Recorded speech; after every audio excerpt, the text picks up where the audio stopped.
Aleluia. Coroamos a Ti, Senhor. Aleluia. Coroamos a Ti, Jesus. Certamente Tu já fostes coroado pelo Pai. Tu é Rei eterno. Tu é Rei e Senhor de todo o universo.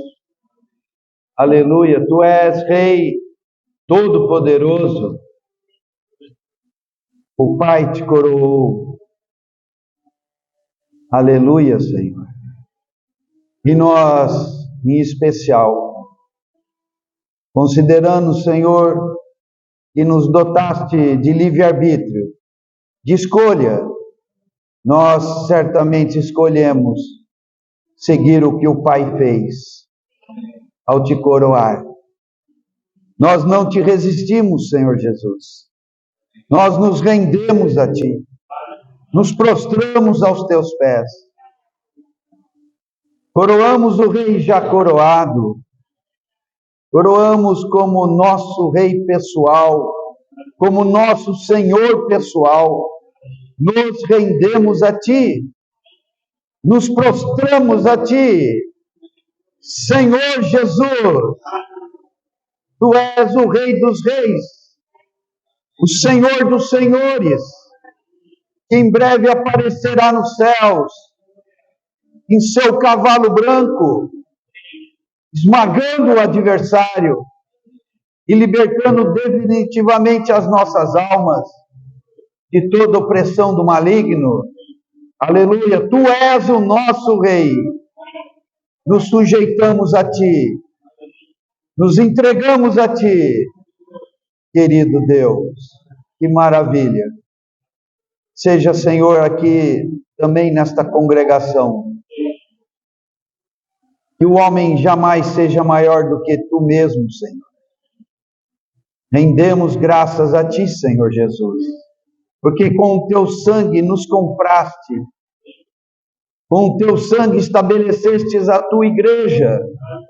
Tudo é Teu, que tudo compraste com Teu sangue, e nós damos a Ti a primazia do Rei, e também a primazia do noivo, a quem aguardamos, e para quem nos ataviamos e nos preparamos.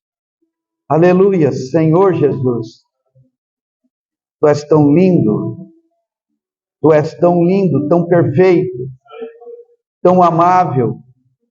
O Teu amor, na verdade, excede a todo entendimento.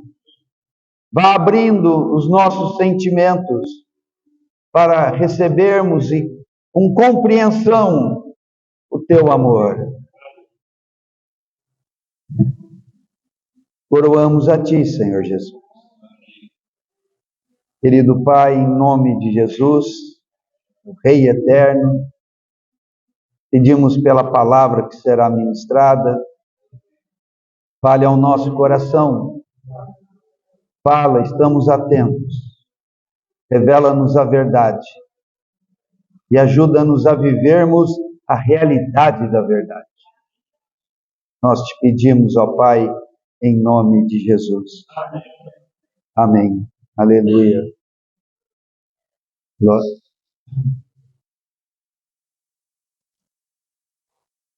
Louvado seja o Senhor.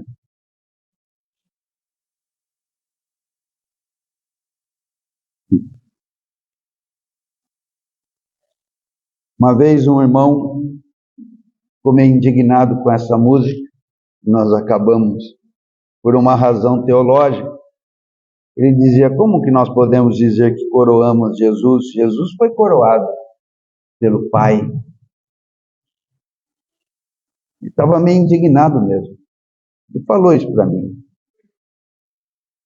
Eu falei, irmão, é certo, esse é o princípio.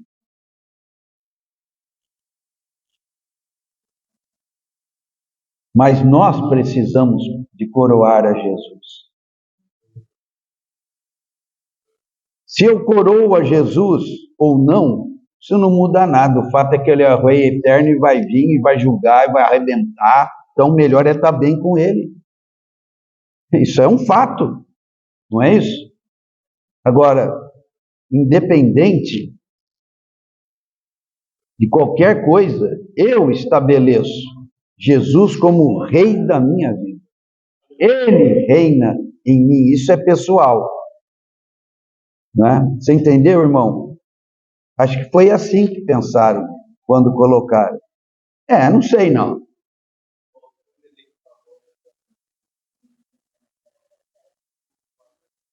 Ah, sim. Tira a coroa. Amém. Amém. Aleluia, Senhor. É, é. Você vê, os anjos, eles já participam da glória de maneira plena, né? E eles fazem isso. Deus mesmo coroou esses 24 anciãos. Mas diante da glória de Cristo, é como se dissessem, nós ainda que tenhamos recebido essa incumbência de Deus, de governar junto com Deus, é impressionante a situação desses anjos. Diante do Cordeiro, nós nos humilhamos. Eu, coroa, não. Jesus é o coroado por excelência. Então nós seguimos os anjos, né? Seguimos os anjos. Os anjos, nesse caso, eles estão diante da perfeita contemplação da glória do Senhor. Acho que isso está, em Apocalipse 4, né?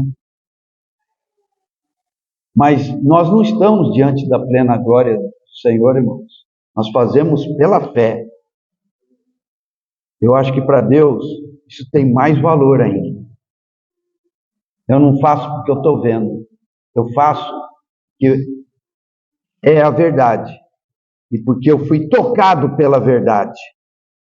Um dia eu verei como os anjos estão vendo. Mas hoje, nós não estamos vendo a glória do Senhor. Fazemos por fé. Nos humilhamos diante de Deus, diante da sua realeza, por fé.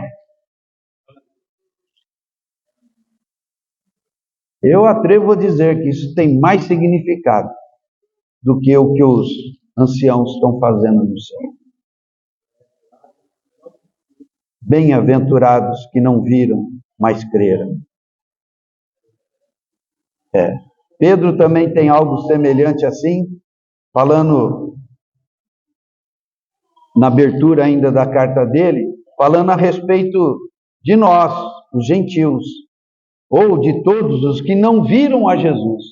Ele fala, vós que não viram, mas creram. Não, ali ele fala de amor, né? Confere ali para mim, por favor, irmãos. A quem não havendo visto, amais. Então nós amamos sem ter visto. Isso, eu estou adiantando um pouco disso, porque quem nos dá essa percepção da glória de Cristo? Quem é que nos dá essa percepção do amor de Cristo? Quem? É o Espírito Santo, dele mesmo. Então vamos a isso. Irmãos, nós estamos vendo esse tema, a mesa de Deus e a mesa dos demônios. Leiam, por favor, esse versículo, irmãos. Ah, não, 1 Pedro, leia antes.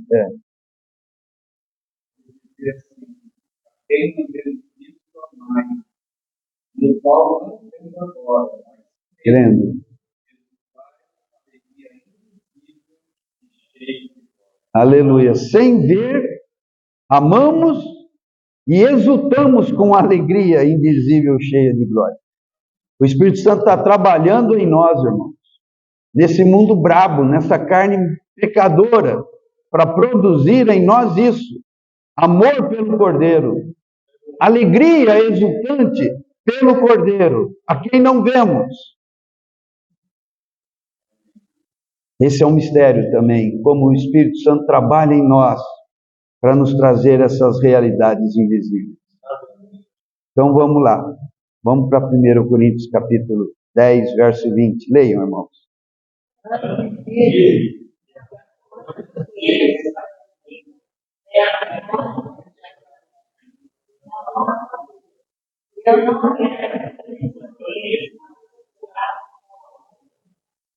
Não podeis viver.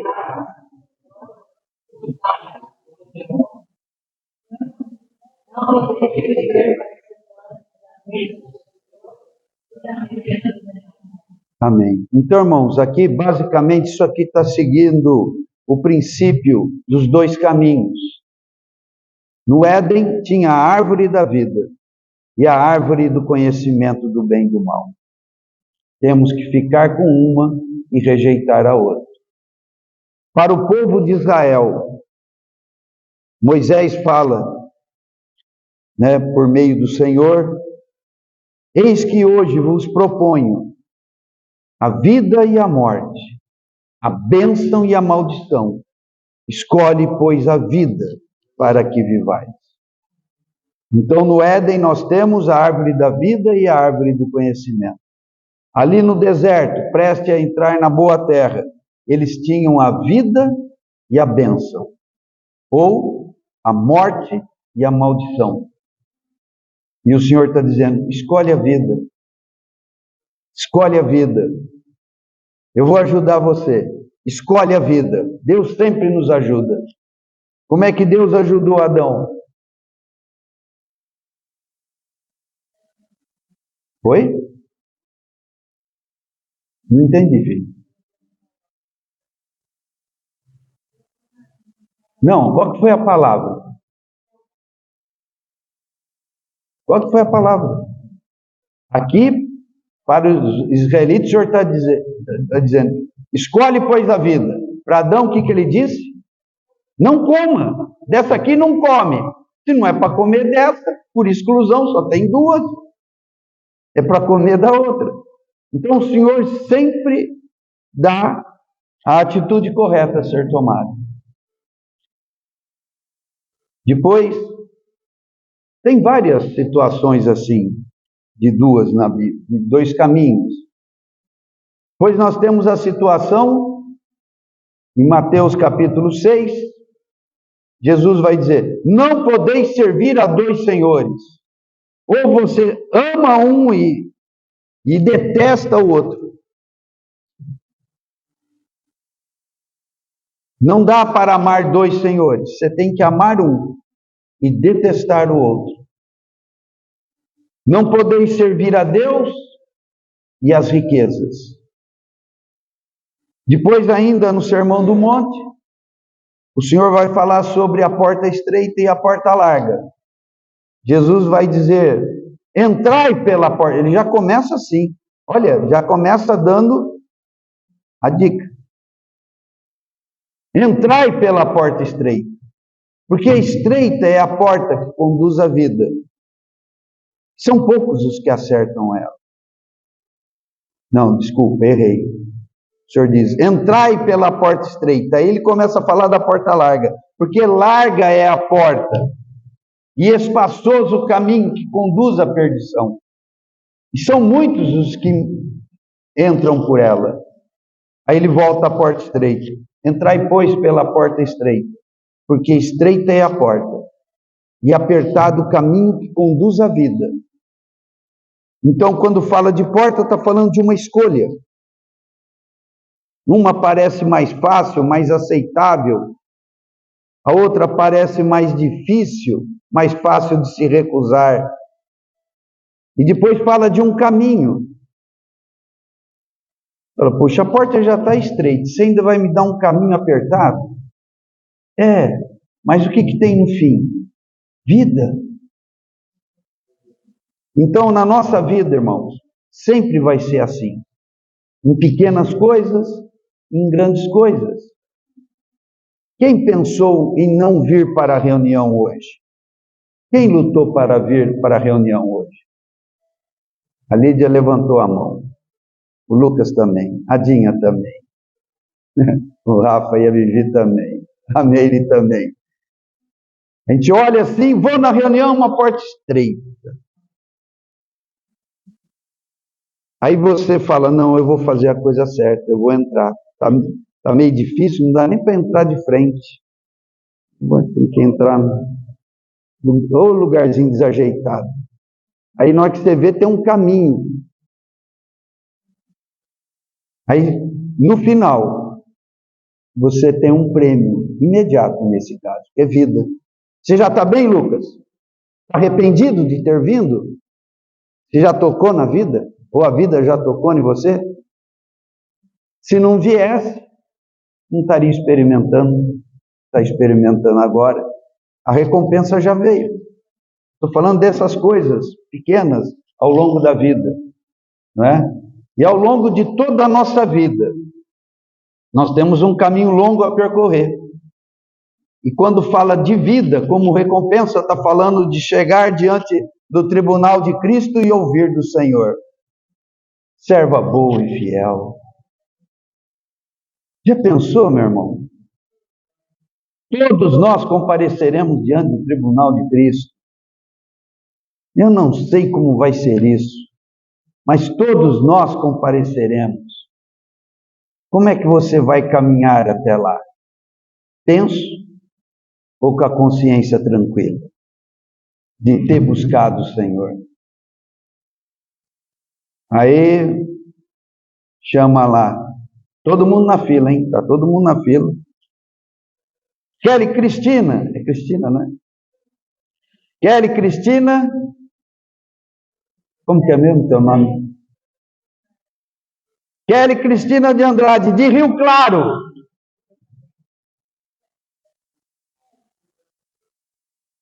Aí na hora que você olha assim para o Senhor está um sorrisão.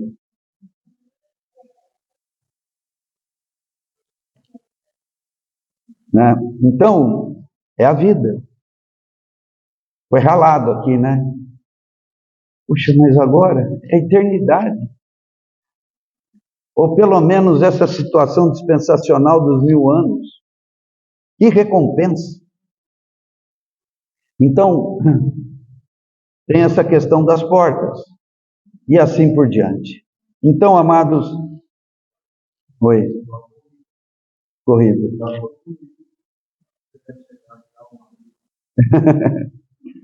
Correi de tal modo que alcanceis.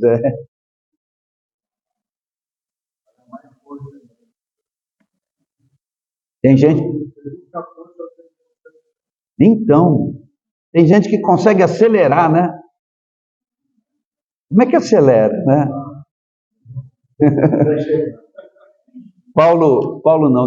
Pedro, naquela abertura da segunda epístola dele, aquilo ali é magistral, é tremendo, né? Ele fala para nos esforçarmos de todo jeito. Se esforça, se arrebenta, você se esforça. E ele fala ali umas coisas de juntar uma coisa com a outra, e vai. Porque essas coisas em vós existindo e em vós habitando, faz com que vocês não sejais infrutíferos e nem inativos. E assim vos será suprida amplamente a entrada no reino. E aqui é o mesmo que dizer, vocês serão festejados pelo Senhor, como foi festejado os 2 servos, né?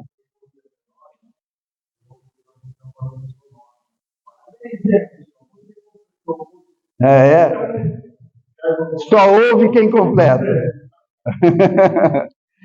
Por isso que Paulo usa o exemplo da corrida e da luta, né? Maravilhoso. Então, irmãos, a coisa é difícil mesmo, a coisa é na relação mesmo, mas o Senhor tem recompensas imediatas, como essas. Eu não vinha para a reunião. Foi duro decidir, pois foi duro eu tomar banho, me arrumar,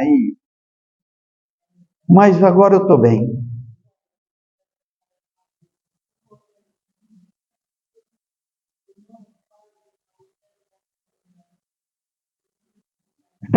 Foi até isso que estava difícil, né? Amém. Veio. Aleluia. Glória a Deus. Então, irmãos, eu tenho falado várias coisas e tenho tratado com esse texto de 1 Coríntios 10. Leiam esse versículo, irmãos.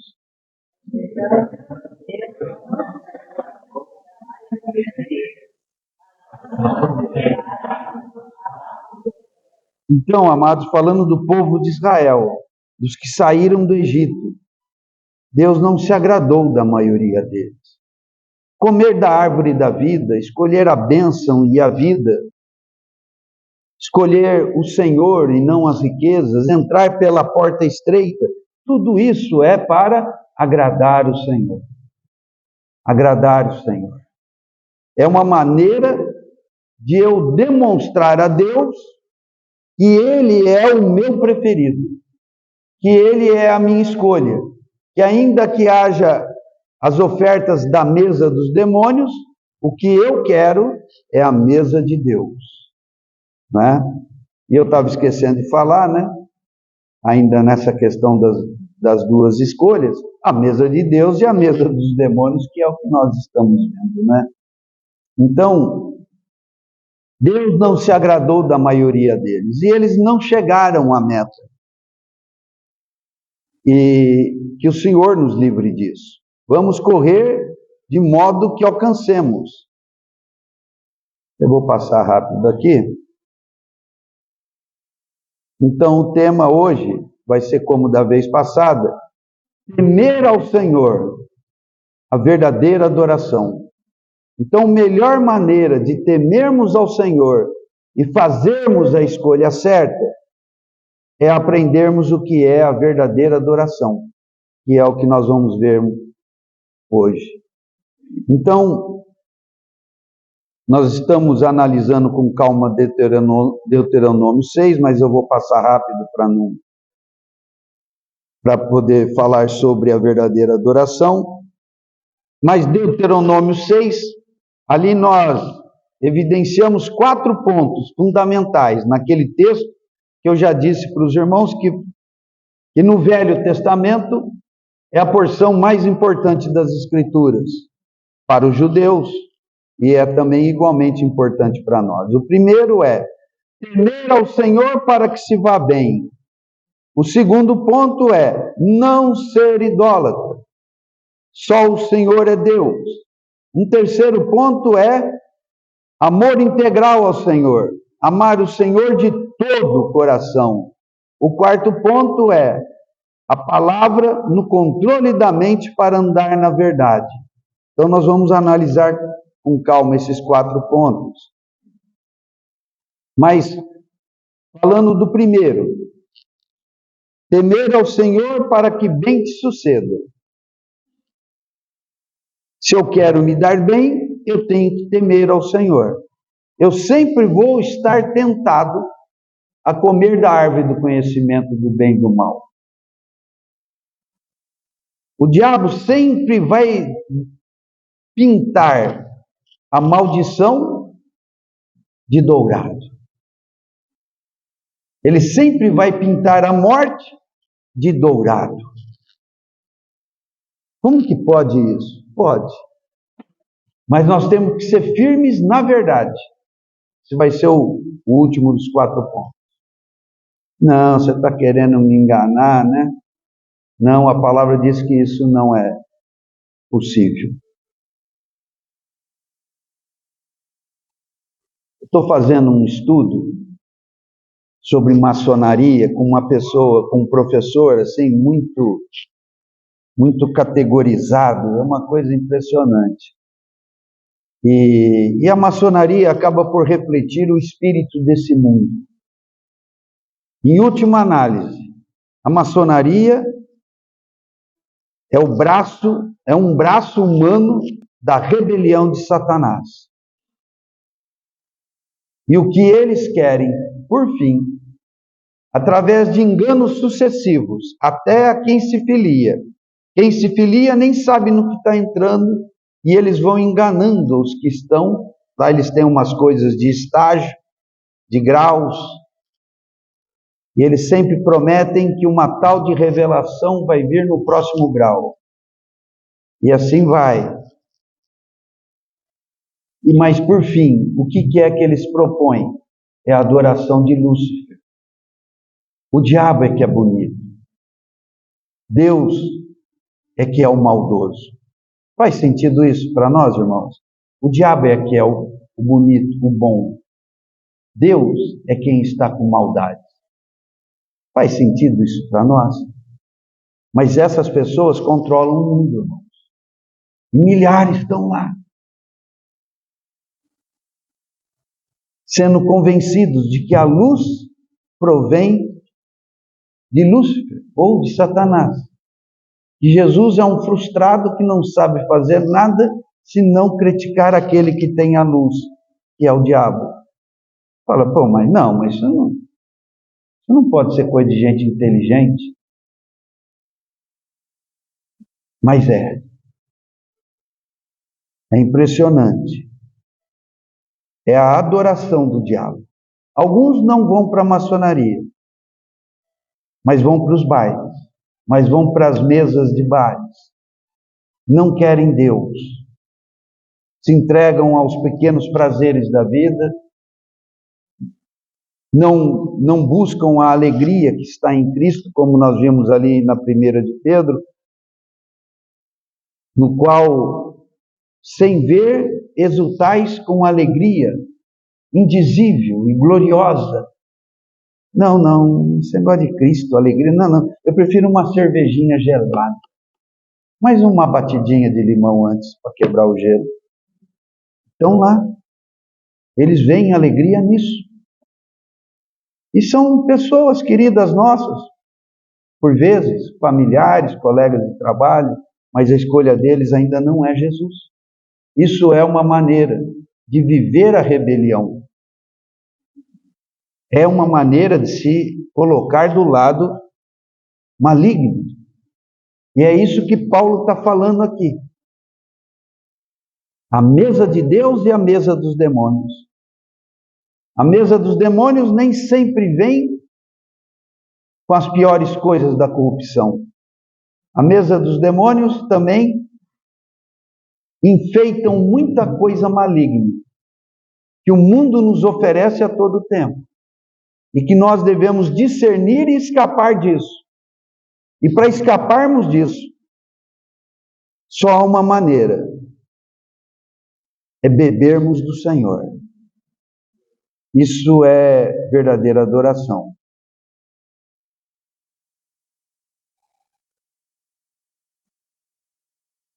Eu toquei nesse assunto da vez passada e vou voltar a tocar ainda, mas hoje eu quero passar rápido. Qual o nível de relacionamento que queremos com Deus? Primeiro nível é ter Deus como um prestador de ajuda. Nada mais. Quando a coisa apertar, eu recorro a Ele. Estou falando de cristãos, tá? Tem cristãos que não saem desse nível. O outro nível é de um Deus perdoador. Ah, Deus perdoa os meus pecados. Isso é um grande fato. Mas eu não estou certo se eu quero parar de pecar alguns pecados. Mas aí para. Não progride para se libertar dos pequenos pecados. Os pecados ocultos. Mas eu sei que Deus me perdoa. Estou falando de cristãos, tá, irmãos? Mas nós queremos avançar.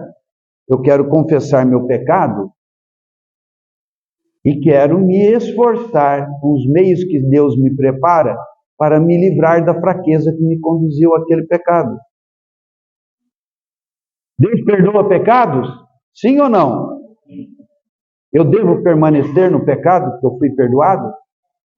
Eu tenho que colocar todos os meus esforços para vencer a fraqueza que me fez pecar. Essa é a situação normal. Então João vai falar na primeira epístola dele sobre não viver pecando.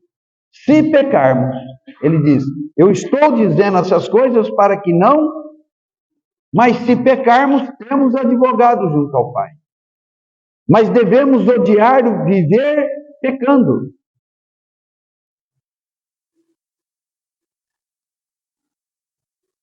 Então, se eu avanço para quem quer vencer os seus pecados, não quer estar conformado com eles, porque Deus perdoa. Mas eu não quero vencer, Então sobe. Quem quer vencer esse nível, sobe para um nível que é maravilhoso. É um nível, eu tenho Deus em um nível em que Ele é Senhor. Eu quero atender a voz do meu Senhor. Poucos cristãos chegam nesse nível, sabe, irmãos? Mas ainda dá para subir de nível. É onde a coisa fica maravilhosa, ao ponto disso que nós vimos ali na 1 de Pedro. A quem não havendo visto, amais. A quem não havendo visto, se alegrais. Com alegria indizível, exultais. Que alegria, não, irmãos? Quem é que vive essa alegria o tempo todo? Na verdade, não tem como viver essa alegria o tempo todo. A vida bate muito forte, irmãos, mas bate. Mas eu sempre volto para essa alegria. Tem hora que as coisas acontecem, alguma coisa me atinge de maneira séria, e eu passo por uma tribulação mental ou física mesmo, situações da vida, mas eu logo volto atrás, eu busco o Senhor, continuo clamando ao Senhor na prova, até que a exultação volte. Qual que é o contrário de eu me exultar na prova? Murmurar.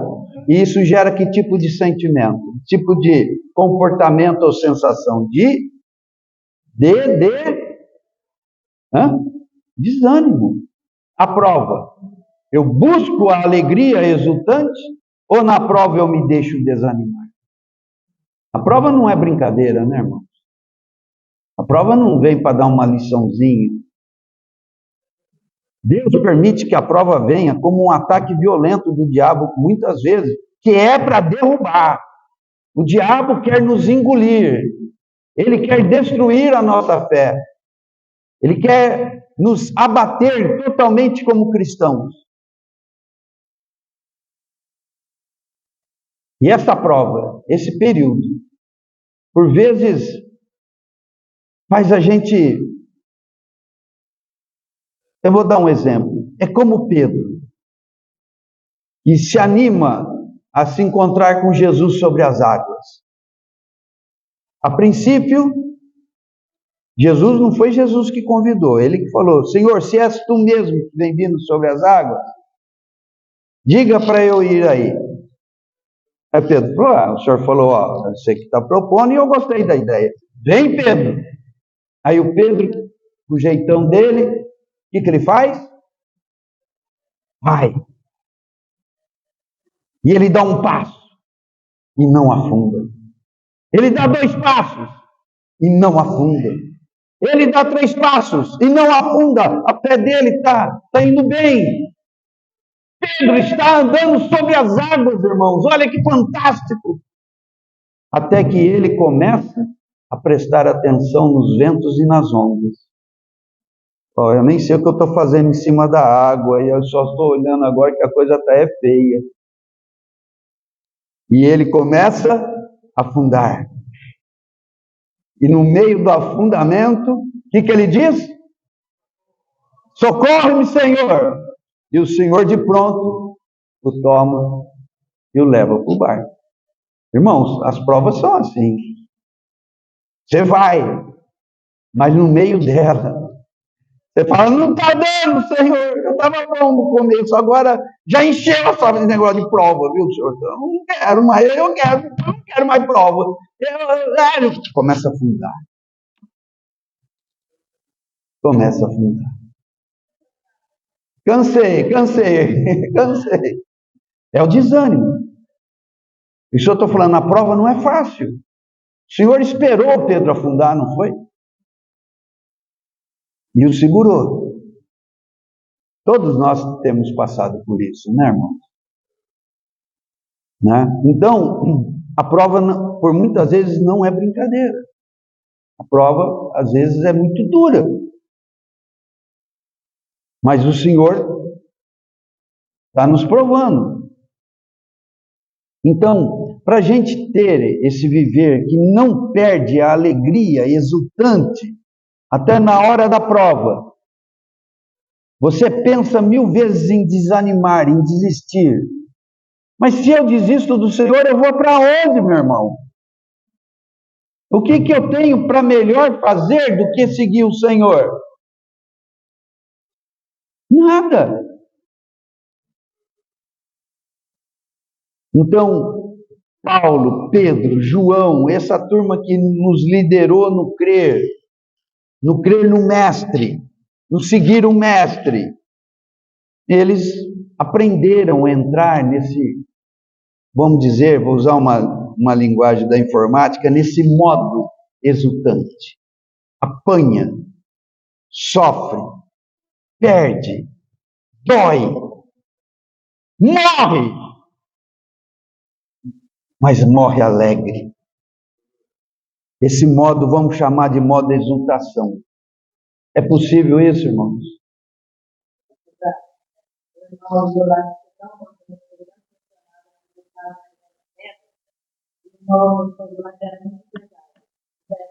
Na prisão.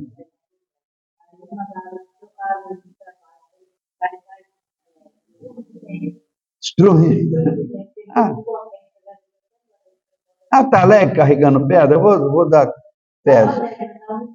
Muito sofrido. Não, pior, né? Para Denise, aquela sujeirada, né? Excremento. Merda, agora está tão levinho, Senhor. Aquelas pedras estavam tão pesadas, agora esses baldes de caca aqui está tão maneiro. É um modo de exultação. Então, irmãos, isso é melhor do que ter Deus como seu Senhor. Deus é o seu prazer, a sua alegria, não importa o que você passe. E o nível máximo, que é o nível de um Deus que se adora. Então, irmãos, tem uma passagem especial na Bíblia, que é o encontro de Jesus à beira do poço com a mulher samaritana. Essa passagem, junto com a anterior, que é o encontro de Jesus com Nicodemos, nas duas o Senhor revela o Espírito. É impressionante. Faltava isso nos evangelhos. Evangelho de Mateus, Marcos e Lucas praticamente não elucidou nada sobre o papel do Espírito Santo. Então João, ele escreve o evangelho dele principalmente para dizer coisas que não tinham coisas importantes que não tinham sido ditas nos primeiros evangelhos. Então, olha que interessante. Os primeiros evangelhos foram escritos ali entre o ano 45, 55, 60, mais ou menos, da era cristã. E o Evangelho de João diz a tradição que foi escrito em torno do ano 90. Então, foi escrito pelo apóstolo João, e o Senhor deixou João passar por experiências de extremo sofrimento. De extremo sofrimento. Então João aprendeu a viver mergulhado no Espírito Santo. Aí o Senhor disse a ele: agora você escreve um evangelho, conta a tua história comigo. Aí ele selecionou algumas coisas que era importante a revelação e que penso terem sido coisas especialmente marcantes na experiência dele. Então, para Nicodemos, ele fala do novo nascimento, que é uma abordagem do Espírito Santo. Aí, com a mulher samaritana, ele fala da verdadeira adoração. Então, quando o assunto é adoração, nós temos que vir para esse João capítulo 4. E eu selecionei aqui, irmãos, apenas os versículos mais importantes, não tanto os versículos que diz respeito a mulher, mas as palavras da revelação do Senhor que ele fala. Então leiam por aí, leiam o 10, irmãos.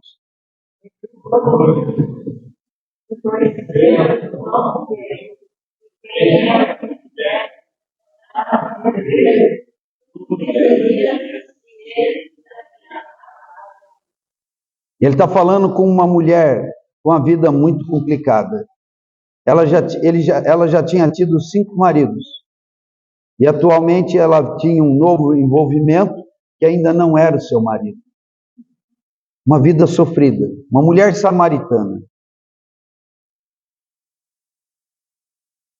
O De Chosen faz uma representação muito boa disso. Sempre eu choro quando eu vejo. Acho que eu já vi umas 20 vezes.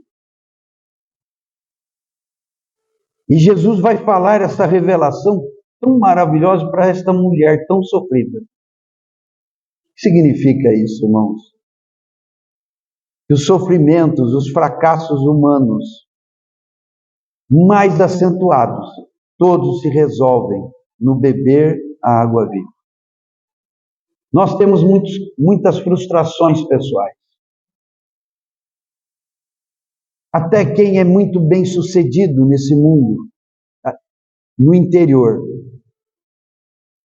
na consciência, no travesseiro à noite, ele está muito frustrado.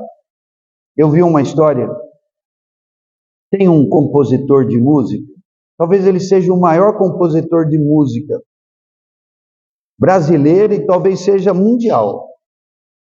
O nome artístico dele é Michael Sullivan.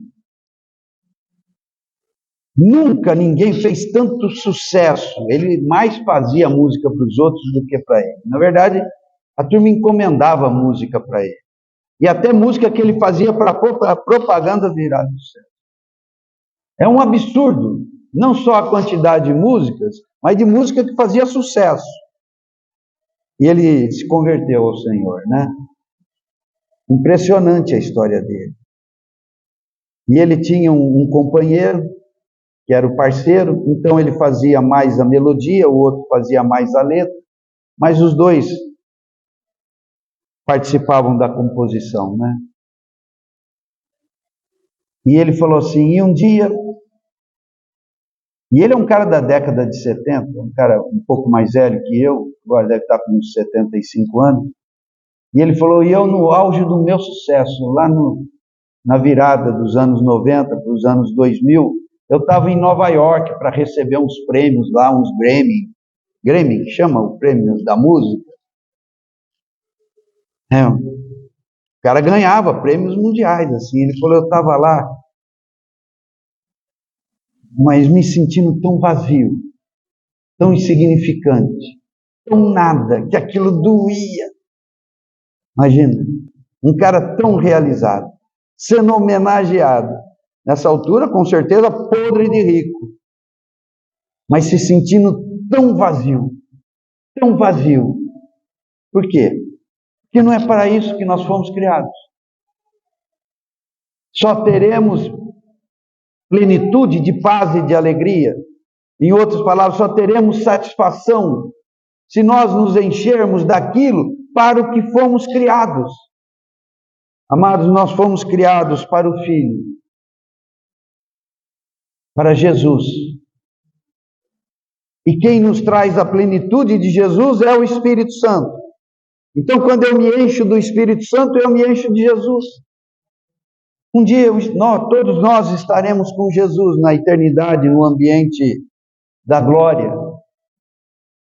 Mas agora, eu vou crendo, eu vou amando, eu vou me alegrando por conta de uma ministração que me vem. É assim que Deus fez.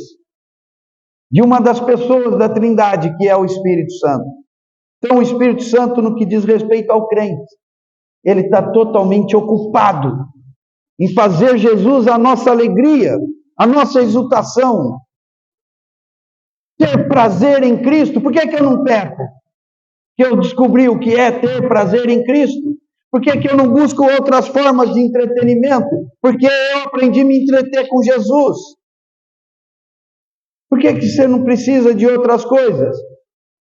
Mas Jesus está tão longe. Cadê Jesus? Está no céu. Então como é que você pode? Como é que esse teu crer? Não, esse meu crer é um crer assistido. É um crer ajudado. É um crer que chega a mim por meio da ministração de quem é como Jesus. Ele não é menor que Jesus. Ele é tão espetacular quanto Jesus.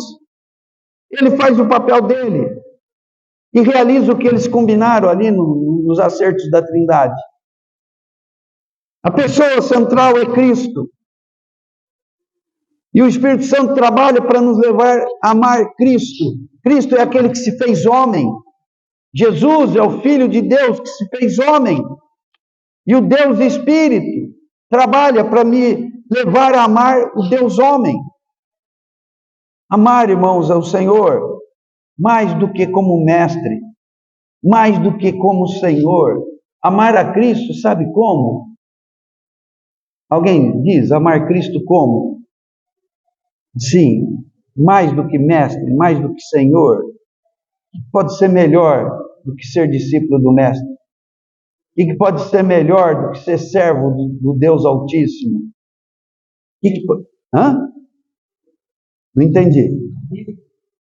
Mais do que ser amigo. Hã?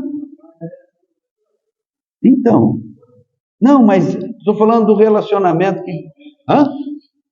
Filho? Não, mais do que filho. Hã? Noiva! Eu estou me preparando para o meu marido. Dá para entrar na cabeça isso? Eu vou passar a eternidade casado com Jesus. Explica melhor. Eu não tenho melhores explicações. Meu noivo, serão os dois uma só carne. Serão os dois um só espírito. Não só eu, mas todos que amam a Cristo. Não tem nível de relacionamento mais íntimo do que marido e esposa. Isso é mais do que pai e filho. Isso é mais do que mestre e discípulo. Isso é mais do que senhor e servo, mesmo que o servo seja amigo. Tu lhe pedirias e ele te daria água viva. Então, vejam aqui, amados, e acho que hoje só vai dar para ver esse versículo mesmo. E tem outros versículos maravilhosos aqui. Jesus disse para a mulher sedenta, de 5 maridos, cansada, esgotada, desesperançosa, do tipo, nada dá certo para mim. E ainda se diz que Jesus se encontrou com ela na beira do poço, porque era meio-dia. E meio-dia não era a hora usual de se ir ao poço, se ia pela manhã. Então, sugerem muitos comentaristas, e eu acho que é legal isso, ela não ia porque ela não queria ir no meio da mulherada. Porque senão a mulherada ia falando de quem? Da tal de 5 maridos. Hã? Se é que dessem conversa para ela, sei lá como é que era. Ela falou, eu não queria isso para a minha vida, mas a minha vida virou isso. E Jesus vai falar com essa mulher. Vai falar sobre satisfação plena para quem estava plenamente insatisfeito, cansado, desgostoso, frustrado. E aqui o Senhor fala uma revelação maravilhosa. E eu vou parar por aqui. E nós vamos cantar uma música. Vai lá, Lívia. Nós vamos terminar cantando uma música. A revelação é, veja como Jesus abre a Trindade aqui, irmãos. O assunto mais fascinante para mim, no momento da Bíblia, é a Trindade. Um Deus que se manifesta em 3 pessoas distintas. Prepara aí, eu já vou sair daqui. Jesus diz para ela, para essa mulher sofrida, e nem estava entendendo o que Jesus estava falando. Se conheceras o dom de Deus, o presente de Deus. Jesus lhe estava dizendo, mulher samaritana, não temos o nome dela. O Pai, Deus, tem um presente para você nesse dia, nessa hora. Deus tem um presente. Um dom é o mesmo que um presente. Aí ele vai dizer: se você conhecesse o presente de Deus, ou do Deus Pai, e se você também soubesse quem é que te pede. Você sabe com quem você está falando, mulher? Você ainda não sabe, mas no fim ele vai se revelar. A mulher fala: eu sei que quando Cristo vier, ele nos ensinará estas coisas. Sou eu. É a primeira revelação clara de Jesus se declarando. Pedro recebeu a revelação do Pai, mas aqui essa mulher está recebendo a revelação da boca de Jesus. Aí ela fica doida, larga os cântaros e tudo e volta para a cidade. E traz a turma da cidade. E quem é que te pede? É a pessoa do filho. Você ia pedir a ele e ele te daria a água viva. Aí se nós formos para João 7, o que João diz em João 7,39? Que haveria de receber os que nele crescem. A água viva, então, o que é? O Pai tem um presente que veio trazido em mãos humanas, pelo Filho de Deus. E o que é que ele nos dá para hoje? O Espírito Santo. O Espírito Santo nos dá um novo nascimento. O Espírito Santo nos ilumina os olhos do coração que estavam cegos. O Espírito Santo nos fortalece na força do seu poder. O Espírito Santo derrama o amor dele em nosso coração. O Espírito Santo se coloca sobre nós como uma cobertura inabalável, intransponível. Aleluia. Próxima vez a gente continua. Vamos cantar.